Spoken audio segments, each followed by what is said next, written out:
According to Schopenhauer, the children should be shielded from any form of instruction that could lead to mistakes until they reach the age of 16.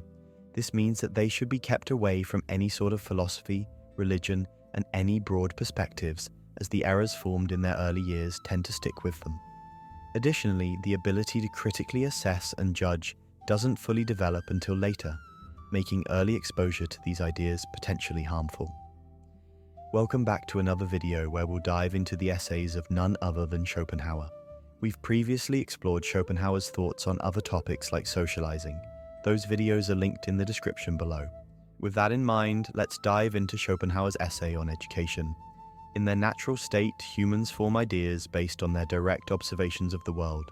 Experience comes first, guiding their understanding of their surroundings. This creates a clear connection between what is observed and the ideas that follow. However, traditional education, or what Schopenhauer refers to as artificial education, reverses this process. In artificial education, the idea comes before the experience. It involves cramming one's mind with concepts gathered from books, lectures, and others' opinions, all before having a real understanding of the world as it is. The problem with learning ideas before gaining sufficient life experience is that people tend to apply those concepts incorrectly when they step out of the classroom and into the real world. This is how education distorts the mind. After a prolonged period of learning and reading, we enter the world in our youth with perspectives that are in part naive and in part twisted. Our minds are filled with ideas we're attempting to apply, but almost always in the wrong way. The problem lies in how teachers focus on stuffing students' heads with knowledge instead of first teaching them how to think critically. As a result, children grow up with a worldview based on hearsay and external opinions, ill-prepared to confront the real world. They're submerged in a pre-made system of ideas and biases. When the real world challenges this collection of beliefs, something that is bound to happen as they mature, they don't adapt their views. Instead, they react defensively and lash out at the world. Although Schopenhauer doesn't use the modern term, what he's describing here closely resembles what we now call cognitive dissonance. He hasn't sought to derive fundamental ideas from his own experiences or observations, because everything he knows comes preformed from others. This is precisely why he, and many others, are so shallow and unoriginal. Even when taught objective truths, they lack the understanding of why these truths are correct. A crucial element of Schopenhauer's ideal education is ensuring children truly grasp the meaning of words. It's essential to prevent children from using words without a clear understanding of what they represent. Children often fall into the trap of using words as a substitute for comprehension.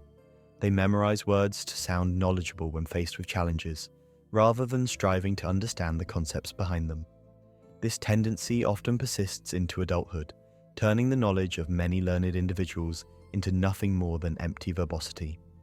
This aligns perfectly with Schopenhauer's central argument that education should prioritize observation over abstract ideas, following the natural process by which humans learn.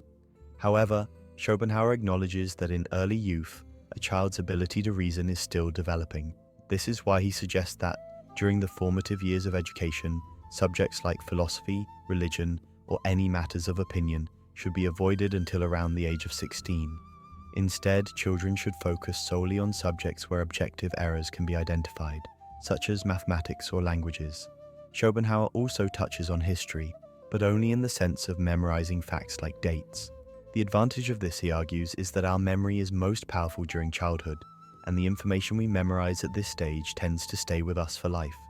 Thus, he emphasizes the importance of using these early years to absorb as much valuable factual knowledge as possible. Schopenhauer proposes that a group of experts from each field should convene every decade to determine a core body of essential knowledge. He believes that true maturity comes with lived experience, which, in modern terms, we might equate with the distinction between knowledge and wisdom. For Schopenhauer, direct engagement with the real world is crucial. Instead of rushing to hand children books, they should be gradually introduced to real-world experiences and the complexities of human life. The goal is to guide them to a clear understanding of reality, teaching them to form their ideas based on first-hand experience, not from external sources like books, fables, or the opinions of others. Schopenhauer argues that those who learn exclusively from books rather than real-world experiences lack practical judgment. Traditional education in this regard even undermines common sense.